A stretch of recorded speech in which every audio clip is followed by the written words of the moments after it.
तो आज हम एक ऐसी कहानी के बारे में जानेंगे जो रामायण से भी पहले की है।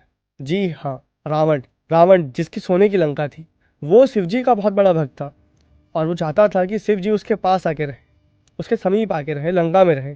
परंतु शिव जी कभी अपना कैलाश छोड़कर जाते नहीं हैं, कहीं और रहते नहीं हैं। इसलिए रावण सोचता है कि वो कैलाश को ही उठाकर अपनी लंका में ले आए। अब रावण उठता है और चलने लगता है कैलाश की ओर पैदल, और कैलाश पहुंचकर वो कैलाश को उठाने लगता है। अब जब रावण कैलाश को उठाता है तो पार्वती माता क्रोध में आ जाती हैं और क्रोध में आके शिव जी से कहती हैं कि ये रावण आपका कितना भी प्रिय भक्त क्यों ना हो, ये कैलाश को उठाकर लंका नहीं ले जा सकता।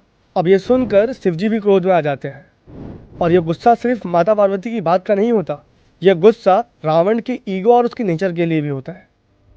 इस क्रोध में आने के बाद शिव जी अपने पैर से पूरे कैलाश को दबा देते हैं वापस, और जब कैलाश दबता है तो साथ में दबते हैं रावण के हाथ जिनसे वो कैलाश को उठा रहा होता है।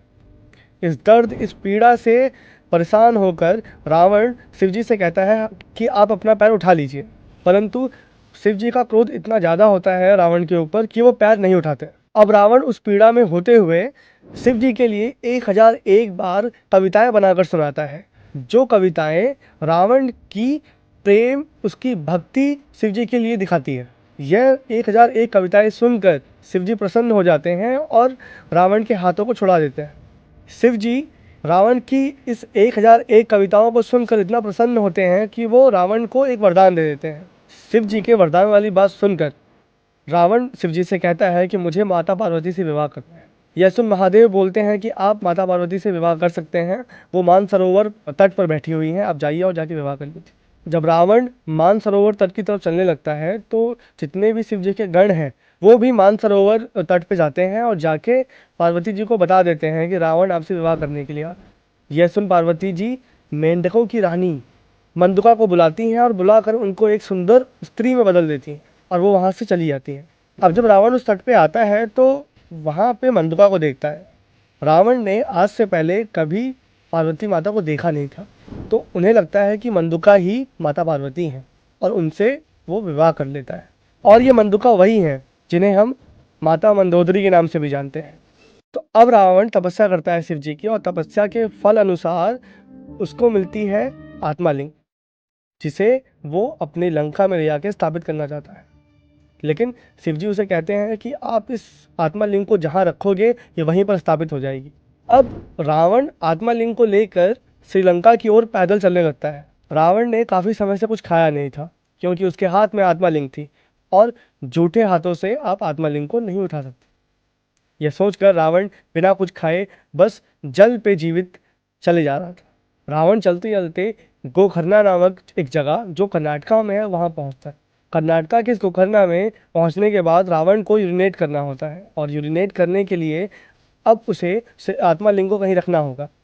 उसी समय एक बच्चा जो थोड़ा सा डम दिखता है और जो थोड़ा सा मंद बुद्धि दिखता है वो वहाँ पे आता है, और रावण को लगता है कि हाँ, मैं इसको अपनी इस आत्मालिंग को पकड़ा देता हूँ क्योंकि ये लेके भागेगा नहीं, क्योंकि ये कम दिमाग से है।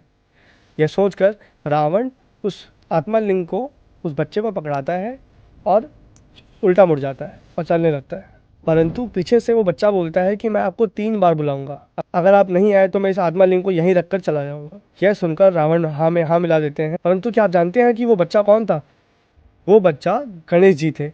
गणेश जी उस बच्चे के रूप में आते हैं ताकि रावण उस आत्मालिंग को लेकर लंका ना पहुंच सके, क्योंकि सारे देवों का ये मानना था कि अगर वो आत्मालिंग लंका पहुंच गई तो रावण से शक्तिशाली कोई बचेगा नहीं, कोई रावण को हरा नहीं पाएगा।